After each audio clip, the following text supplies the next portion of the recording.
I remember this incident just like it happened yesterday. It's exactly 5 years now since the unfortunate incident that almost claimed my life. I was walking down the road trying to open a letter I had just collected from one of Jack's friends who lives in his area. The last thing I heard was a screeching sound of tires, and everything became white for a very long time. I can't remember what day of the week it was when I woke up from my sleep of many weeks, but I opened my eyes and realized I was on the hospital bed. Someone's head was on the bed beside me. She looks like she must have slept off while watching me. I couldn't really move. I felt a bit restrained. Looking down at my body, I noticed one of my legs was wrapped in white. It definitely has to be a bandage. And then it all came back to me like a heavy rushing wind.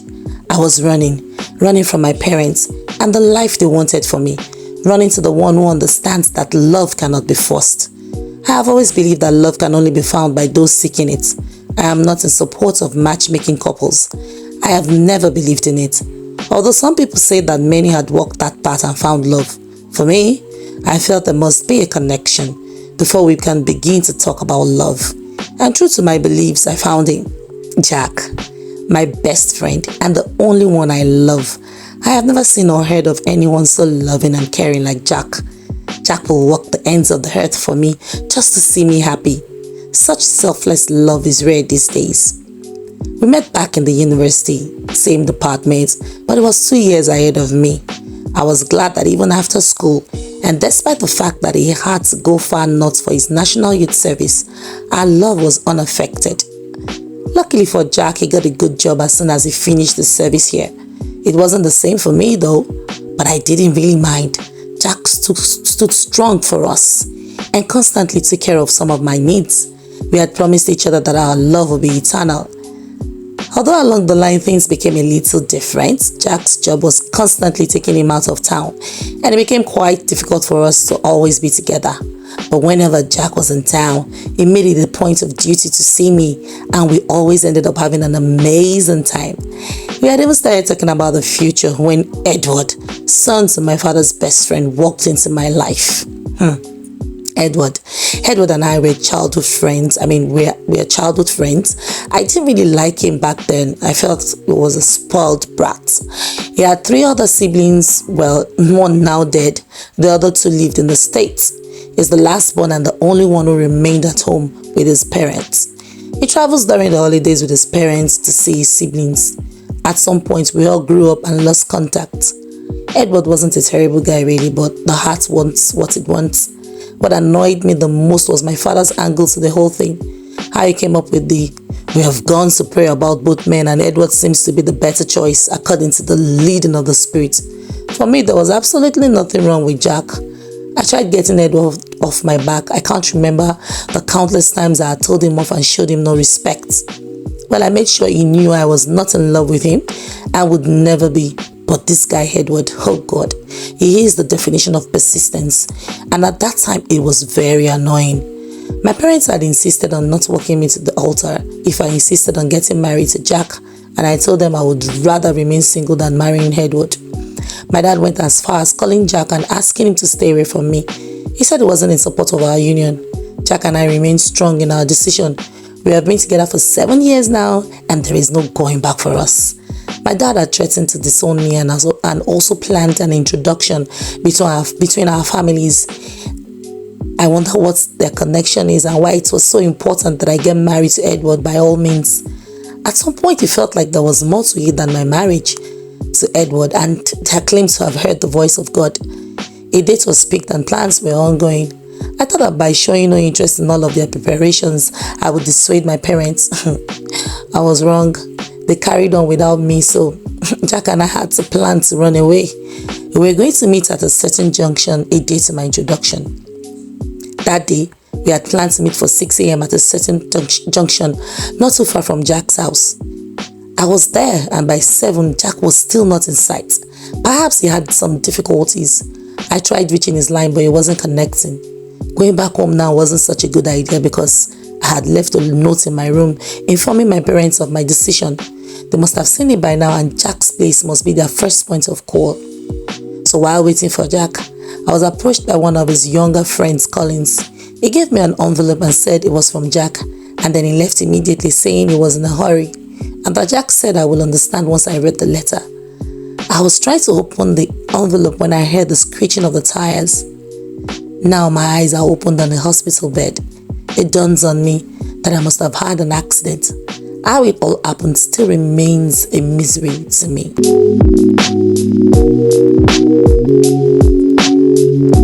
I think I must have moved a bit because whoever was beside me got startled and raised her head. It was my mother. Audrey, God be praised, God be praised. I'll get the doctor and be back shortly. Hold on, my darling. And then she left. She returned just a few minutes after with a doctor who was very nice. Hi Audrey, welcome back. I do not need you to make any sudden movement or speak. When I ask you a question, if your answer is yes, please blink twice, okay? So I blinked. He swiped something that looked like a pen under my feet and asked if I could feel it, and I blinked twice. Then he smiled. He checked my pupils and he viewed all the vital signs and made a note in his file. Then he turned to my mom and says, "We will keep her here for a few weeks. The greatest danger is out of the way. She is awake and her other leg seems to respond, which is very good. But I will discuss other arrangements you need to make, particularly with a physiotherapist and other medical personnel that will help her navigate this new journey. We have to be sure she can handle things by herself before we let her go. So as soon as your husband gets here, please notify one of the nurses." Okay, doctor, thank you very much. You're welcome and congrats. This is a good step after 2 months. 2 what? I've been lying here for 2 months? My goodness. Anyway, where is Jack? That's all I need to know. I tried sitting up but noticed that I couldn't. So I decided to wait it out till I'm strong enough.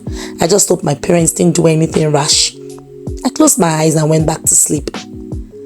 I was walking down the street with Jack. Our plan was to take a stroll. The evening air was good and cool, the sun almost setting. Jack is such a romantic guy. He will sometimes initiate some moments such as this, just so we can have an alone time. We walked holding each other's hands and talking about the future. He would tease me about how big my tummy will look and how he cannot wait to take and store my funny looking pictures and share some memorable moments with me and our children. I was so happy and fulfilled. Out of nowhere, a truck comes sliding down. I was engrossed in my discussion with Jack. Seeing that the vehicle was about to hit us, Jack pushed me towards the truck and dives into a nearby bush. The truck was about going over me when I flicked my eyes open and I realized it was just a dream. I was sweating profusely. Someone was on the chair working on a system. It was Edward. Edward is regular kind of guy. He is tall and good looking, hardworking, and has a good job. It comes from money too, so I'm not certain if money got him there or his intelligence. I never really had enough time with him to ask such questions.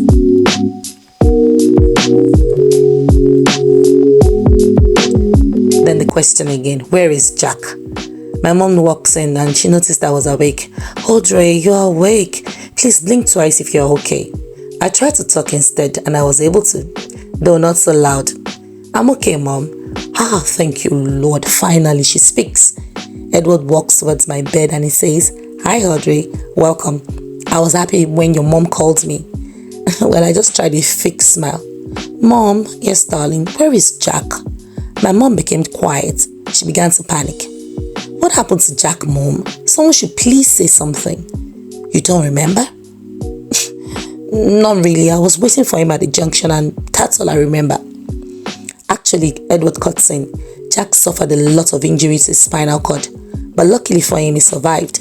However, his friends and family rallied round him and took him to India, where he could get better and faster treatment. Edward tried touching my hand, but I stylishly withdrew my hand. What's all this mushiness about? Perhaps he thinks he can take over just because Jack is not around. He looks at my mom and says, "I have to leave now, Ma. I just wanted to see her open her eyes before leaving." "Okay, Edward, may God bless you, my son. Thank you so much." Then my father walks in. "Are you done with the doctor?" asked my mom. "Yes." This is his first time he's seen my eyes open since I got here.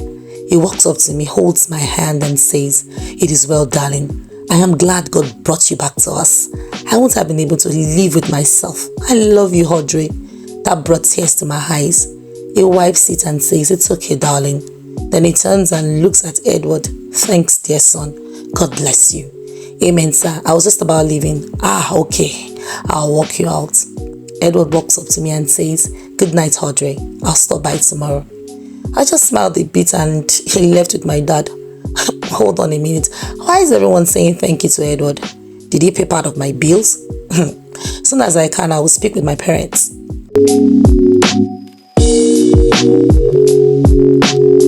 The doctor says we should keep her away from any information that could cause her BP to rise.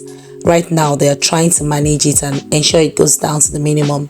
She can't afford to have any crisis considering her situation. So we may not be able to tell her just yet about her leg until we are sure she is ready, and there will be medical personnel around when we do so, says Peter, Audrey's father. I understand, sir. I pray that God will grant you all the strength you need through this period. I'll be back again tomorrow, says Edward. Okay, son, thank you. Audrey's bed. Mom? Yes, dear. Why are we thanking Edward? Did he have anything to do with my bills? I hate to feel indebted to him in any way. Oh, not at all, darling. Your dad paid all your bills. He's been very nice, He never left your side all through the period. I hope he knows I'm still with Jack regardless of his condition. Half or all, it will always be Jack, and I will be waiting for him. Of course, darling. He knows that already. He just wants to help. Okay. I don't think he needs to come again. Relax, dear. One day at a time, okay? The next day turned out to be the worst day of my life. I was in coma for 2 months, and I can't begin to imagine the stress my parents had to go through in those months, hoping and praying that I open my eyes and they don't have to pull the plug. I can't imagine the pain Jack must be going through either, wherever he is. I wished he was there with me and we could heal together. One other thing I'm sure of is that my dad would have drained his finances by now because of this. I wish they were not against my relationship with Jack. All of this wouldn't have happened. Hello, Audrey. How are you doing? The doctor is here with some other doctors. There are about 3 of them with my parents and Edward. I'm fine, doctor. Good to hear. I heard you took some soup today. Yes, I did. Okay, that's good progress. I went through your file to see your vital signs taking a few minutes ago. Is there anything you would like me to know? Any complaints? Oh, not really. Aside from the obvious, I feel uncomfortable and my leg still hurts badly. Yeah. And then the painkiller I was given earlier seems to have kicked in. Aside that, I think I'm fine. Okay. For the pain, it's expected. Considering the extent of your injuries, we should look at your leg this weekend, though, especially now that you're making progress. However, we may not administer the painkiller at all the time, except if necessary. Okay, sir. One more information I think you should know before the weekend. It's about your leg and the cast around it. What's the problem, doctor? Well, Audrey, the accident was quite severe and the truck driver died instantly. You're lucky to be alive. However, the damage to your leg was beyond repair and a threat to your immediate recovery. So we had to amputate your leg. I'm sorry, Audrey. You what? Alright, that's it, guys, for the first part of this short story. Don't worry, this is not going to take long. It won't take long at all. By the next reading, we will be done. Alright, so stay tuned. Keep the notification bell on so you can get notified when this finally drops, or the last part, the concluded part, finally drops. Don't you want to know what happened to Jack? Don't you want to know what Edward's fate is? Alright, so catch me on the next episode of Waiting for Audrey. Thank you guys for listening. I love you all. Bye for now.